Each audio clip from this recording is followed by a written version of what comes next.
Yeah. How does it feel for you to be a Bogan? Like, if I will call you a Bogan, like, do you feel offended? No. But if I was pigeonholed into just one type of bogan, because I feel like for me, there's a few different types. What are they? I'm not in the mainstream Yeah. bogan. I'm not in the car round bogan. I'm not in the wrestling world bogan. Like I don't know, like, I mean, I'm only giving one point of view of how I see it.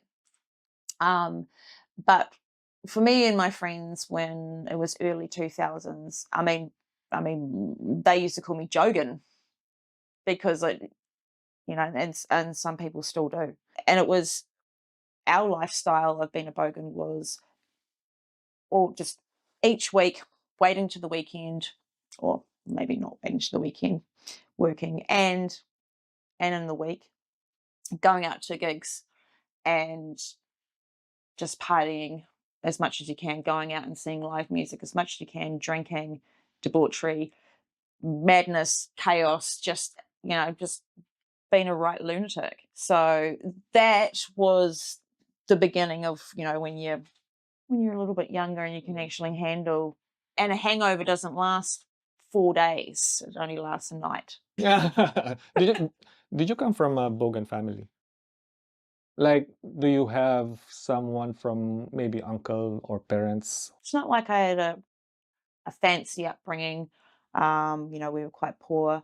They always made sure that we had food and all the essentials, but we didn't have that luxury of being upper class or prim and proper.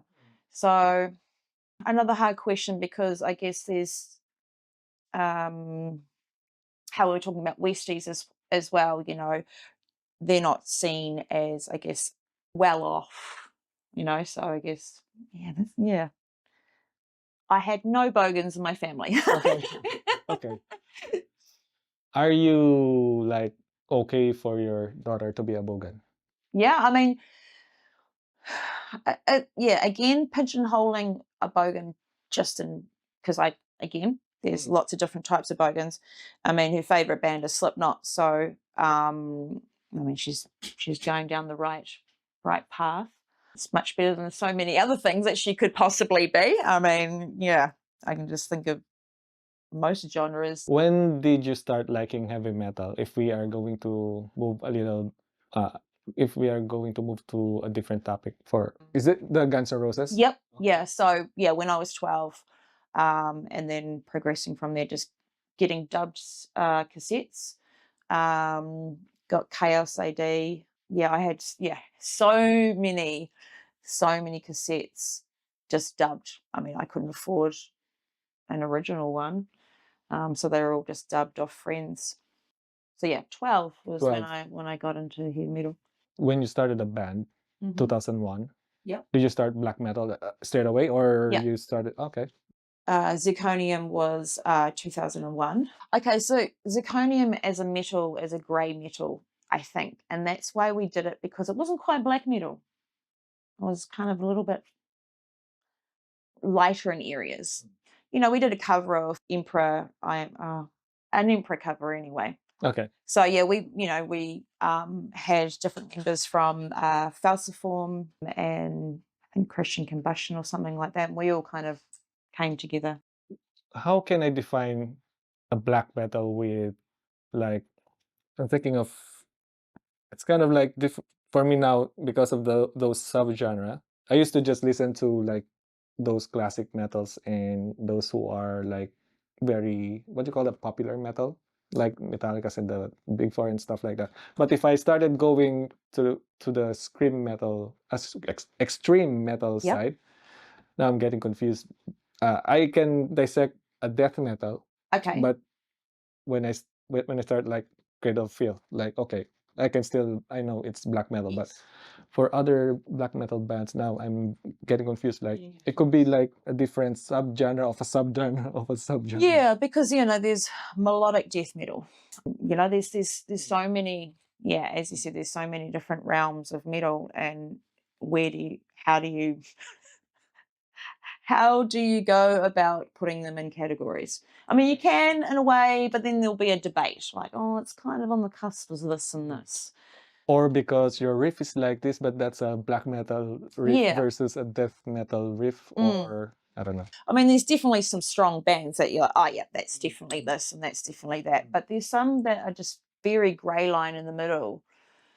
And as I said, when we were at band practice the other night, I was like, oh, isn't it kind of more progressive, stoner, doomy? Where do you pigeonhole that one, you know? So, yeah, it's getting a bit confusing. But in terms of the way the distortion is being set up, like the knobs and stuff, is there a way to dissect it? Or no, you can't really, unless you look like, what's the name of the vocalist of Cradle of Filth? Danny Phil. Danny Filth. Yeah. Unless you look like the way he looked, like his makeup and stuff, that's black metal. Right. So or a bath. Damn it. A bath. A bath. Yeah. Yeah, something like that. Unless you look like you have the same kind of makeup, kind of related, and you're sick. But then there's also Ghost, and they look like something, and then they sound like something different. So there's that kind of whole, you can't judge that sort of thing. I mean, I haven't really listened to Sleep Token or anything like that, but then they've got like things like that, and then you listen, I've heard a couple of their songs, and I'm like, oh, this is really quite soft. I don't know if they actually have other songs that I haven't heard of, but what I have heard is like very nice. So you can't even do that now. Like, yeah, looks are deceiving.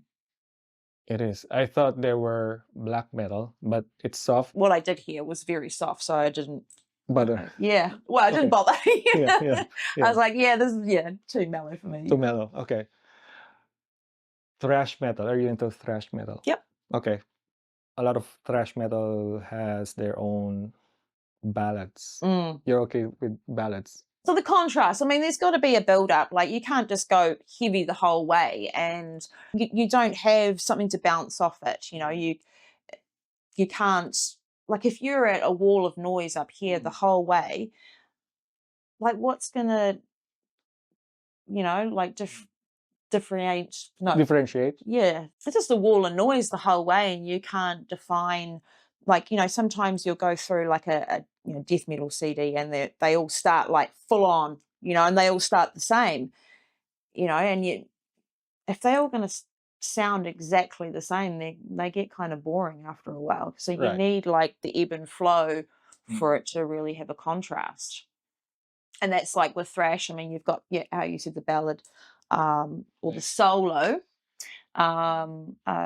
just to. I mean, that defines, there's so many things that define thrash metal to make it thrash metal. The vocals to the riffs and everything, just, It should be faster. And if you start playing like Countdown to Extinction, right? They no longer sound thrash to me. Like, you know, it's more of like a metal with the melody. It's no longer fast. Like, assuming if we are going to put not label, kind of like I don't want to put a checklist on the thrash. Like, it depends. Now I'm judging it. Like, assuming we have like a faster beat, like Hunger 18 or maybe Holy Wars, something like that. That's thrash. But if you are going to listen to a Countdown to Extinction song. Yeah. If you only just heard Countdown to Extinction, would you put that in the thrash genre without hearing any of the other Megadeth songs? Do you mean? I'm confused. Yeah, confused ourselves, I think. Yeah, I should have asked you different questions. That's all right. What do you do for a living? You mentioned tattooing. Yep, so I've been tattooing for, since 2001? 24 years now.